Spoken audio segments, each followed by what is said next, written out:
రాష్ట్రంలో ఇసుక డిమాండ్ సరఫరాకు మధ్యంతరం పెరగడంతో దళారులు సొమ్ము చేసుకుంటున్నారు.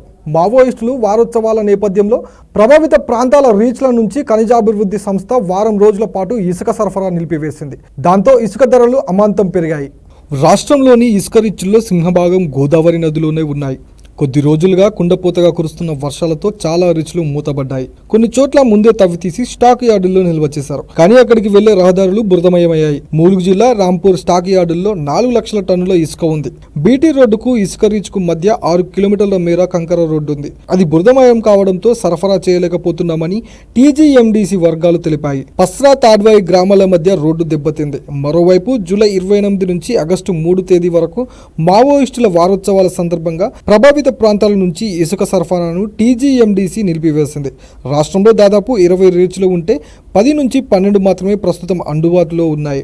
ఈ పరిస్థితుల నేపథ్యంలో ఇసుక ధర టన్నుకు 2200 నుంచి 2300 రూపాయల వరకు పలుకుతోంది. నెల రోజుల క్రితం ఈ ధర 1600 నుంచి 18 రూపాయలుగా ఉంది. దొడ్డు ఇసుక 2100 రూపాయల వరకు అమ్ముతుండగా గతంలో 600కే దొరికేది. 50,000కు పైగా ఇసుక లారీలు టీజీడీఎంసీ వెబ్సైట్ లో రిజిస్టర్ అయ్యాయి. రీచ్ల నుంచి తెచ్చే యజమానులతో పాటు ఇసుక విక్రయ ప్రాంతాల్లోని దళారుల వినియోగదారులకు అమ్ముతుంటారు. సరఫరా తగ్గిన నేపథ్యంలో వీరు ధరలను పెంచి విక్రయిస్తున్నారు. అంతిమంగా ఈ భారం వినియోగదారులపై పడుతోంది. ఎల్బీనగర్ ఇసుక అడ్డాకు గతంలో రోజుకు 20 ఇసుక లారీలు వచ్చేవి. ఇప్పుడు 1-2 రావడమే గగనంగా ఉందని అక్కడి వ్యాపారులు పేర్కొన్నారు. టీజీఎండీసీ వెబ్సైట్ లో గతంలో 1,00,000 టన్నుల వరకు ఆన్లైన్ బుకింగ్లు అందుబాటులో ఉంచేవారు.